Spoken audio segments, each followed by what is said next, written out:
आक़ा करीम अलैहिस्सलातु तस्लीम ने और सहाबाए किराम ने बैतुल मुक़द्दस की तरफ रुख करके नमाज पढ़ी।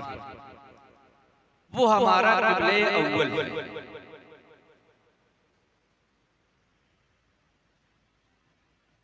दौरे फारूक आज़म में बैतुल मुक़द्दस मुसलमानों ने फतह किया। हुजूर के दौर में बैतुल मुक़द्दस मुसलमानों के ज़ेरे इख्तियार नहीं था। मुसलमानों ने बहुत सी लड़ाइयाँ लड़ी और बगैर लड़े कोई शहर कोई इलाका कब्जे में नहीं आता था। सिर्फ बैतुल मुक़द्दस यरूशलेम ही ऐसा एक शहर है जो बगैर लड़े हुए मुसलमानों ने फतह किया। उस वक्त ईसाइयों की वहां हुकूमत थी। अमीरुल उम्मत हजरत अबू उबैदा इब्न जर्राह रज़ियल्लाहु ताला अन्हु वो सिपह सालार आज़म थे। पूरे बैतुल मुक़द्दस शहर का घेराव था। घेराव हुआ काफी जमाना गुजरा। यकायक ईसाई पादरियों को होश आया और उन्होंने इस्लामी फौज के सरबराह आला हजरत अबू उबैदा इब्न जर्राह रज़ियल्लाहु ताला अन्हु को बुला भेजा। जब अमीर लश्कर तशरीफ लाए तो पादरियों की एक जमात आई और कहने लगी कि हमने अपनी किताबों में पढ़ा है कि कौम आएगी जिनके अमीर की ये निशानियां होंगी, जिनके बादशाह की ये निशानियां होंगी जो हमारी किताबों में दर्ज है। वो निशानियां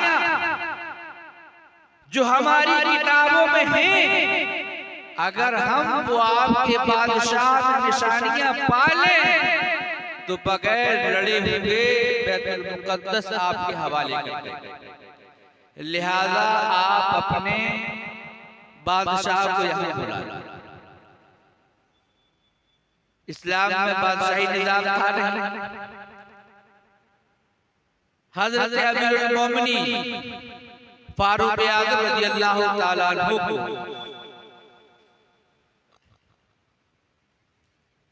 कासिद के जरिए खबर भेजी कि बैतुल मुक़द्दस की फौज और वहां की पादरियों का ये मुतालबा है कि आप तशरीफ लाएं, तो अगर वो निशानियां जो उनकी किताबों में हैं वो पाली जाएं तो बगैर लड़े बैतुल मुक़द्दस वो इस्लामी फौज के हवाले कर दें। हज़रत फारूक आज़म रज़ियल्लाहु ताला अन्हु अपने गुलाम हज़रत सालिम को लेकर के मदीना तैयबा से रवाना हुए।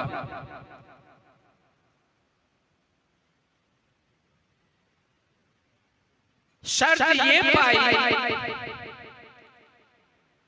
हज़रत फारूक आज़म ने इरशाद फरमाया कि ऐ सालिम तुम मेरे गुलाम हो, लेकिन मेरी ये शर्त है कि एक वक्त तक मैं ऊँटनी पर सवार होगा और मेरे वक्त के बाद आप ऊँटनी की सवारी करेंगे।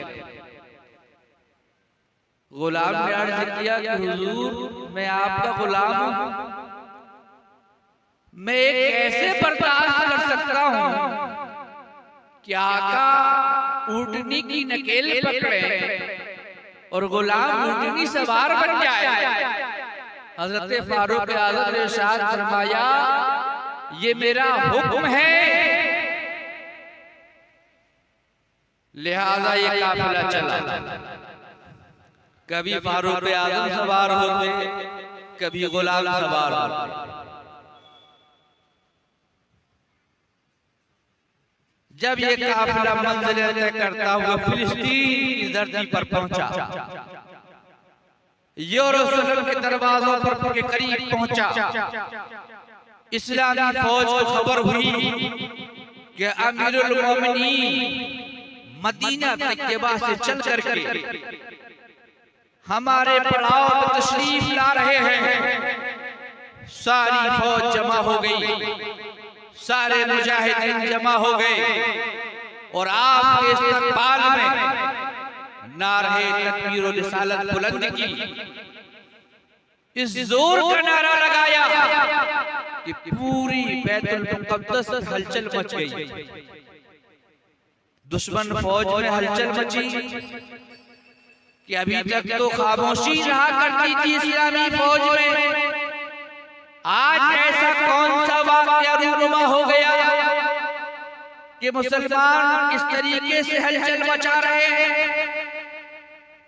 उसने कासिदों को भेजा, पता चला कि मुसलमानों के बादशाह तशरीफ लाए।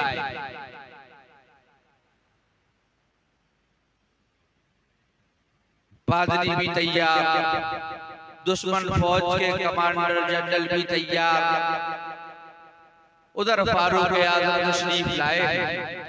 और जिस वक्त तशरीफ लाए हैं, ऊँटनी पर सवार होने का वक्त फारूक आज़म रज़ियल्लाहु ताला अन्हु के गुलाम ने अर्ज किया कि हुजूर अब मामला दूसरा है, लोग क्या सोचेंगे? क्या अमीरुल मोमिनीन ऊँट की नकाल पकड़े और गुलाम सवार हो? आपकी शान तो ये है कि आपके नाम से ईरान कांपता है, आपकी शान तो ये है कि पूरा इराक आपके नाम से कांपता है, पूरा शाम आपके नाम से कांपता है, और आपके नाम से दुश्मन के दिलों में अल्लाह वहदहू ला शरीक ने खौफ पैदा कर दिया है। आज अगर आप साल में जाएंगे तो लोग क्या सोचेंगे? फारूक आज़म रज़ियल्लाहु ताला अन्हु ने इरशाद फरमाया, दुनिया कुछ भी सोचे मुझे इससे मतलब नहीं है, मेरा रब क्या सोचता है, मेरा रब क्या चाहता है। फारूक आज़म रज़ियल्लाहु ताला अन्हु इरशाद फरमाते हैं और बैतुल मुक़द्दस के दरवाजों के करीब पहुंच जाते हैं। पादरियों ने देखा, फौरन दरवाजों से नीचे आए, ऊंचे चढ़े हुए थे, नीचे आए, ऊँटनी सवार को नहीं देख रहे, बल्कि जो ऊँट की नकेल पकड़े हुए उसको देख रहे हैं। कभी पादरी अपनी किताब के सफ़े को उलटता, कभी उस सफ़े को उलटता, कभी ये किताब देखता, कभी वो किताब देखता, और पादरियों की एक जमात आपके इर्द गिर्द दाएं बाएं चक्कर लगा लगा करके देख रही है।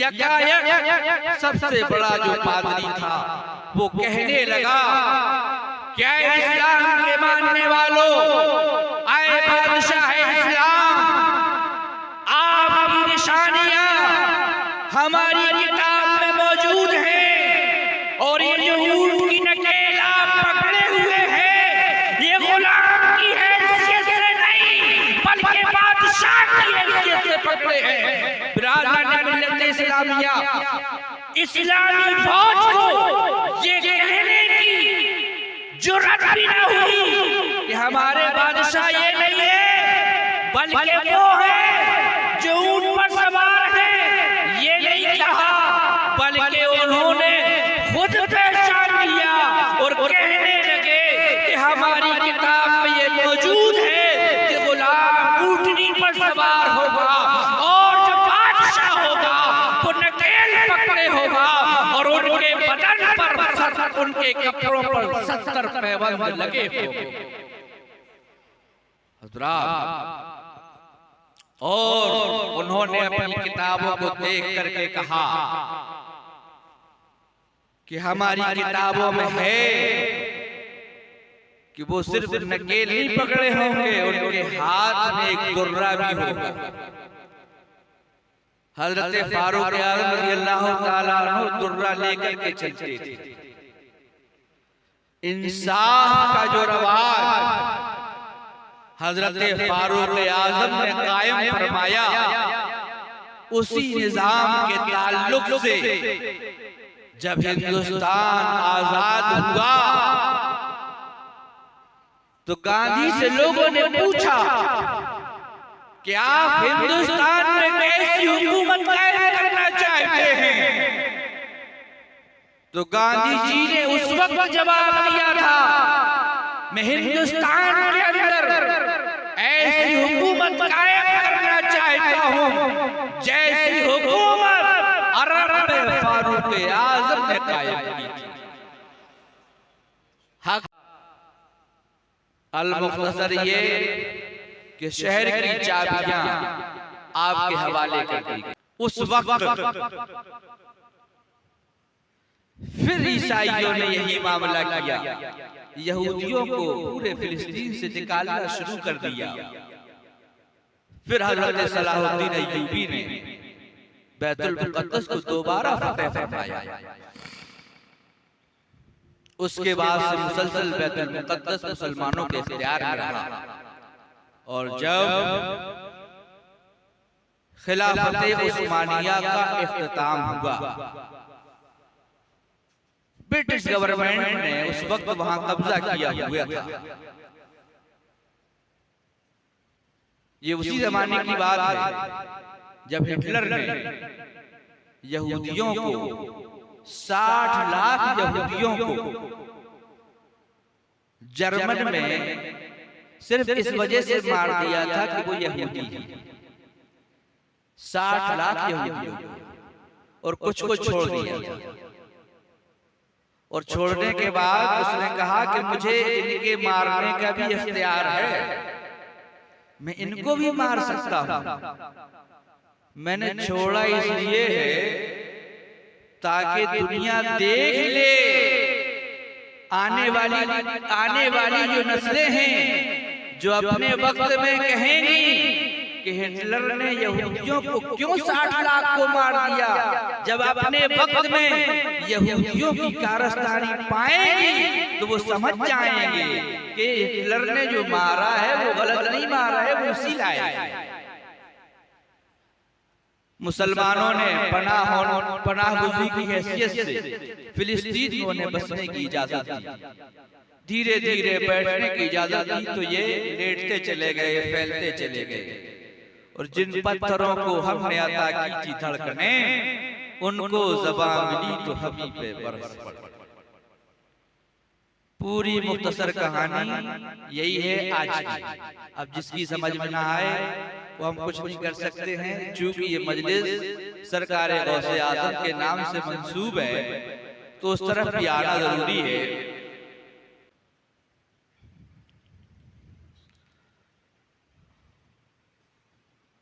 कुरान मुक़द्दस में अल्लाह वहदहु ला शरीक ने इरशाद फरमाया कि मेरे औलिया अल्लाह को न कोई खौफ होता है न कोई गम होता है।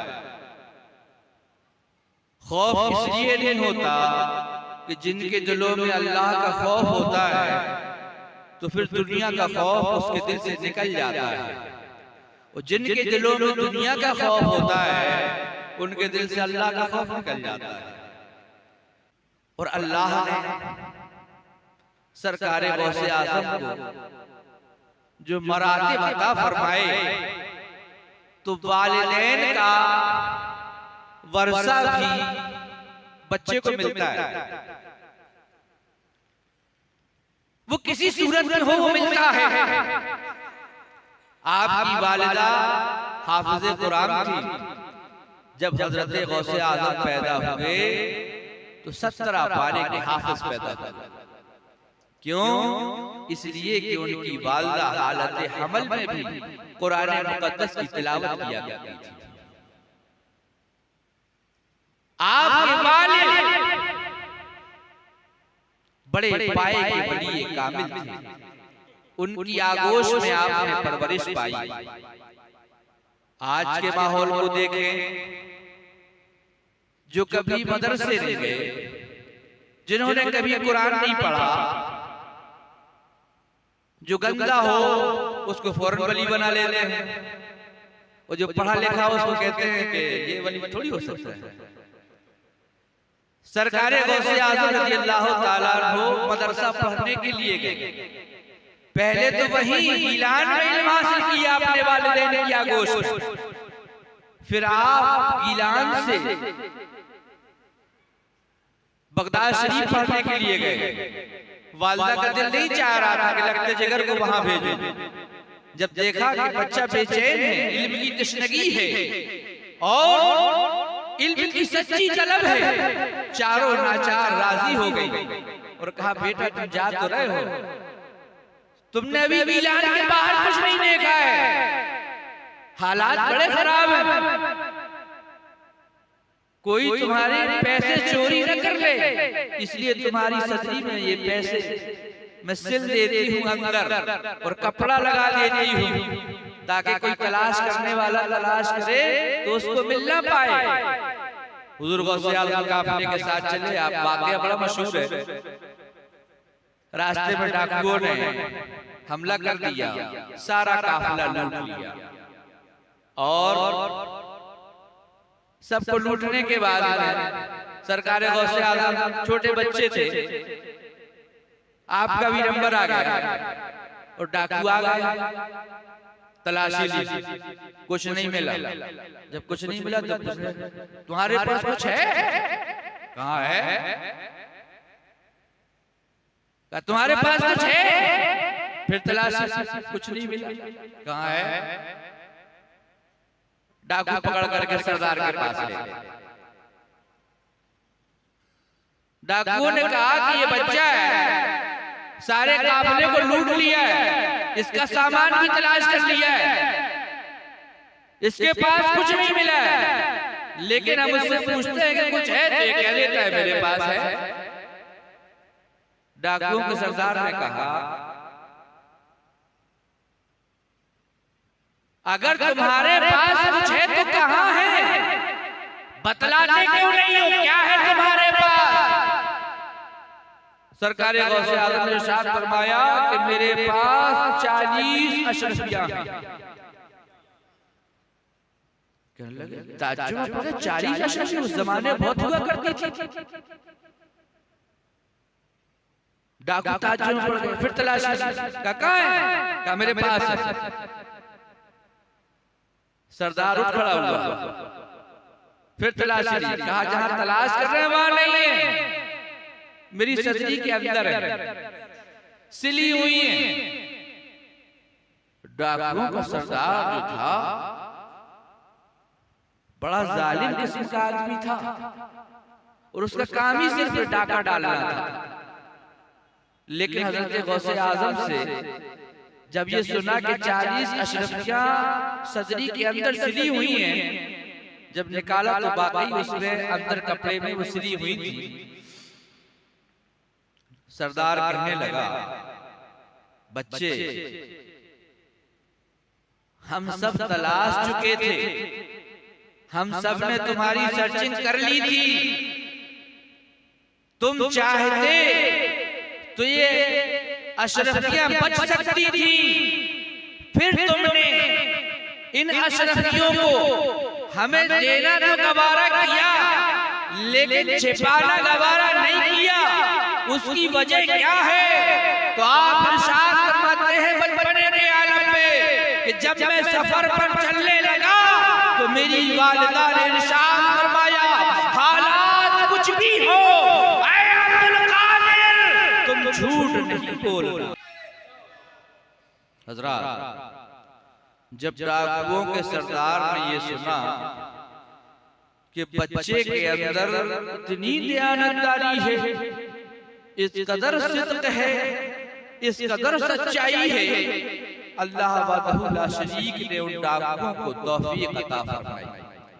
सारे डाकुओं ने तौबा की और तौबा करने के बाद में सच्चे और पक्के मुसलमान बन गए। पता चला कि जब आप सच्चाई के साथ होते हैं तो आपका असर दुनिया पर पड़ता है। सीरते गौसे आज़म है कि माल जाता है तो चला जाए, लेकिन सच्चाई हाथ से ना जाए। आप एक झूठ बोलेंगे, एक झूठ को बचाने के लिए आप 100 झूठ और बोलेंगे। हम चुनी मुसलसल इस तरीके से आप बोलते चले जाएंगे, यहाँ तक कि आप झूठे तसव्वुर किए जाने लगेंगे। और अल्लाह वहदहू ला शरीक के यहाँ झूठों का अंजाम ये है कि लानतुल्लाहि अलल काज़िबीन, झूठों पर अल्लाह की लानत है। जब लानत नहीं कहलाएंगे तो ना आप अपनी हिफाजत कर पाएंगे, ना इस्लाम की हिफाजत कर पाएंगे। अगर आप अपनी हिफाजत चाहते हैं, इस्लाम की हिफाजत चाहते हैं, गौसे आज़म के मानने वाले हैं, अल्लाह के बंदे सच्चे बनना चाहते हैं, तो हमें गौसे आज़म की ज़ात से सबक मिलता है कि हमें और आपको सच्चाई का दामन थाम लेना चाहिए। सुन्नियों ने गौसे आज़म को सिर्फ करामत की नजर से देखा है, करामत सुनना चाहते हैं। गौसे आज़म ने 40 साल की डूबी हुई कश्ती निकाल दी, चोर को वली बना दिया, ये सुनना चाहते हैं, अपनी मुरादें पाना चाहते हैं, लेकिन गौसे आज़म से कुछ सीखना नहीं चाहते। बिरादरान मिल्लत इस्लामिया, हुजूर गौसे आज़म ने अपनी पूरी जिंदगी इल्म हासिल करने में गुजार दी। आप बहुत बड़े आलिम दीन थे, आप बहुत बड़े मुफ्ती आज़म थे, आप अपने वक्त के सबसे बड़े मुहद्दिस थे, आप अपने वक्त के सबसे बड़े मुफक्किर थे, आप अपने वक्त के सबसे बड़े आलिम तस्वुर किए जाते थे। बिरादरान मिल्लत इस्लामिया, लेकिन हमने क्या किया कि सिर्फ और सिर्फ जो है करामतों को पकड़ लिया और सीरत गौसे आज़म को छोड़ दिया। बिरादरान मिल्लत इस्लामिया, हुजूर गौसे आज़म को जो मिला है वो उनके वालिदैन का फैज़ था, रसूल अकरम सल्लल्लाहु अलैहि वसल्लम की तवज्जो का फैज़ था। बिरादरान मिल्लत इस्लामिया, हुजूर गौसे आज़म ने पूरी जिंदगी में कभी अपनी नमाज को क़ज़ा नहीं फरमाया। दुनिया के अंदर बहुत सारे औलिया इकराम तशरीफ लाए, गौसे आज़म से पहले भी आए, गौसे आज़म के बाद भी आए। सबके अपने अपने मकाम हैं, सबके अपने अपने रुतबे हैं, सब अल्लाह के नेक बंदे हैं, महबूब बंदे हैं, हम पर सबका एहतराम जरूरी है। लेकिन उस औलिया इकराम के चमन में गौसे आज़म का मकाम बुलंद वाला है। आज पूरी दुनिया सरकारे गौसे आज़म के फैज़ान से माला माल है। और सुन्नियों खुशनसीब हो कि अल्लाह वहदहू ला शरीक ने जब तुम्हें रसूल अता फरमाया तो रसूल आज़म अता फरमाया, और जब शहीद अता फरमाया तो शहीद आज़म अता फरमाया, और जब इमाम अता फरमाया तो अल्लाह ने इमाम आज़म अता फरमाया। और ऐ सुन्नियों, जब अल्लाह ने तुम्हें गौस अता फरमाया तो गौसे आज़म अता फरमाया।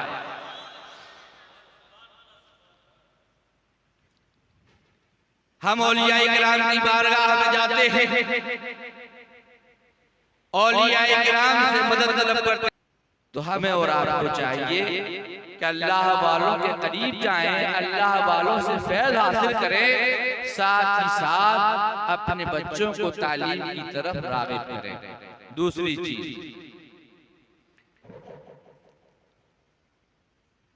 मज़ारात तैयबात पर हम हाज़िरी देते हैं। हाज़िरी के चंद उसूल हैं। हम गए, हमने चादर चढ़ाई, हमने सोच रही रखा है कि हाज़िरी देने का तरीका ये है कि मज़ार में चादर चढ़ाई जाए, फूल पेश किए जाएं। ये तरीका है, ये तरीका नहीं है। तरीका ये है कि साहिब मजार के पास जाएं और 4 कदम के फासले पर खड़े होकर के फातिहा खानी करें। चादर चढ़ाना सिर्फ जायज है, वाजिब नहीं है, जरूरी नहीं है। वो चादर इसलिए चढ़ाई थी ताकि वो दूसरी कब्रों से मुमताज हो जाए, आम और खास में फर्क हो जाए, इसलिए वो चादर थी। आपने चंदा धंधा बना लिया, ये चादर अंदर, ये बाहर, ये चादर, ये बाहर, ये क्या है? मन्नत मांगते हैं कि हम चादर चढ़ाएंगे।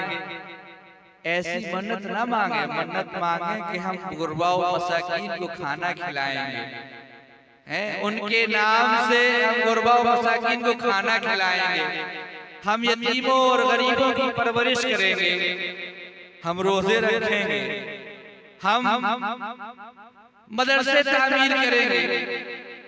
ये सबसे सस्ता सौदा आपने ले लिया कि एक चादर पकड़ी और चढ़ाई और चल दी। शरीयत के मुताबिक नजर माने, रोजे की नजर माने, नवाफिल की नजर माने, गुरबा और मसाकीन को पालने और पोसने की नजर माने, मसाजिद और मदारिस बनाने की नजर माने, और वहां उनके वसीले से मांगे कि उनके नाम से आप जो है मदरसा तामीर कर दें, उनके नाम से आप लंगर शुरू कर दें। ये सारी चीजें जायज हैं। और जैसे ये उनके लिए मैंने हुक्म बतलाया है शरीयत का, जिन्होंने अपनी जिंदगी में साहिब मजार को नहीं देखा, जिन्होंने अपनी जिंदगी में साहिब मजार को नहीं देखा, अब हम तो अक्सर नहीं देखे। जिन्होंने देखा है तो वो ये लिहाज करे कि जिंदगी में वो उनके कितने करीब था। जब वो मुलाकात के लिए जाता था तो कहाँ बैठता था, तो वादे विसाल भी उस फासले का लिहाज रखे।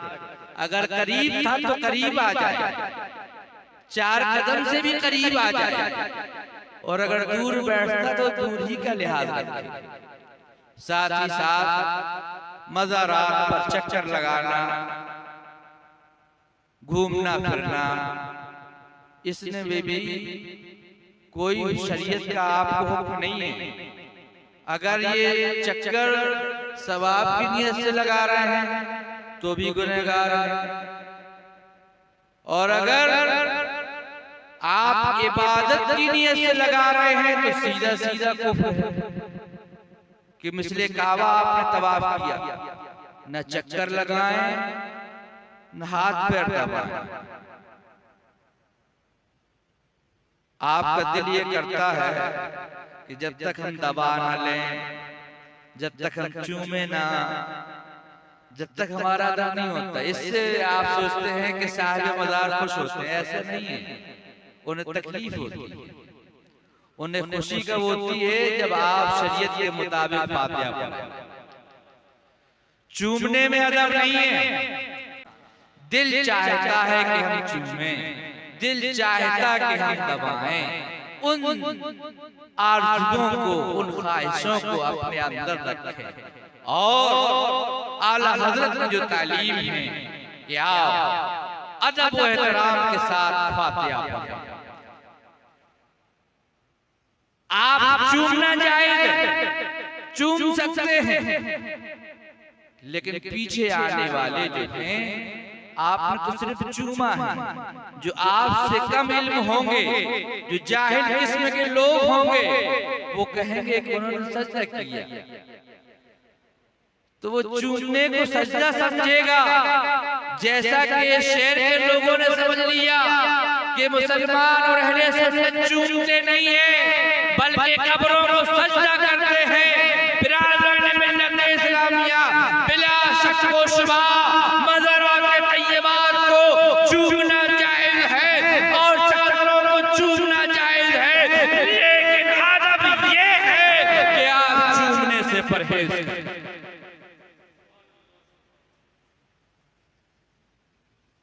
बात थोड़ी सी आपके मिजाज के खिलाफ है, लेकिन यही हक है और हक बोलना चाहिए, ताकि दूसरी बार अगर आप सुने तो आपको गिरा महसूस ना हो।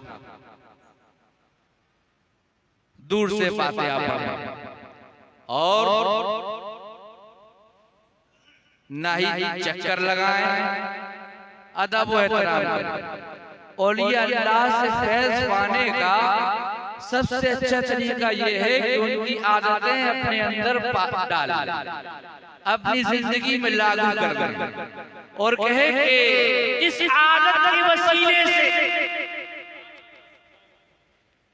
इस अच्छी आदत के वसीले से जो गौसे आज़म की है मैंने अपने अंदर लागू कर ली है। मौला इस अच्छी आदत के बदले से मेरा ये काम बना दे। अल्लाह तबारक व तआला आपको उस मामले को हल फरमा दे।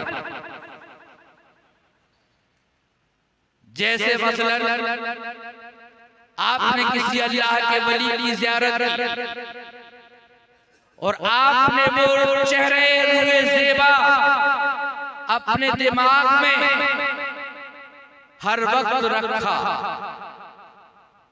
और आप उस याद की सूरत में या मज़ारात तैयबा कि मैंने अल्लाह के परवरदिगार, मैंने तेरे प्यारा महबूब के रोज़े पर हाज़िरी दी है, उस हाज़िरी के सदके मौला मेरा ये काम बना दे, मेरी ये मुश्किल आसान फरमा दे। मैंने फला अल्लाह के वली की ज़ियारत की है और जो अल्लाह की अमानत मैंने अपने दिल में रखी है, आए मेरे अल्लाह उस अमानत के सदके से मेरी ये मुश्किल आसान फरमा दे। अल्लाह तबारक व तआला आपकी मुश्किलें आसान फरमा दे। तो हमें और आपको इस तरीके से चलना है। मौला तबारक व तआला से दुआ है कि परवरदिगार आलम हम सबको दीन मतीन पर सही मानों पर चलने की तौफीक रफीक अता फरमाए और बुराइयों से बचने की तौफीक अता फरमाए। अगर नहीं किया मौला तबारक व तआला पूरी बज़्म नूरी टीम को और उसके मुआविनीन को इस तरीके से बज़्म मुस्तफ़ा करने की तौफीक अता फरमाए। मौला तबारक व तआला हमें आसानी अता फरमाए और सही मानों में दीन मतीन की खिदमत करने की तौफीक अता फरमाए। अस्तगफिरुल्लाह रब्बल बराया, अस्तगफिरुल्लाह मिनल खताया। अस्सलामु अलैकुम व रहमतुल्लाहि तआला व बरकातहू।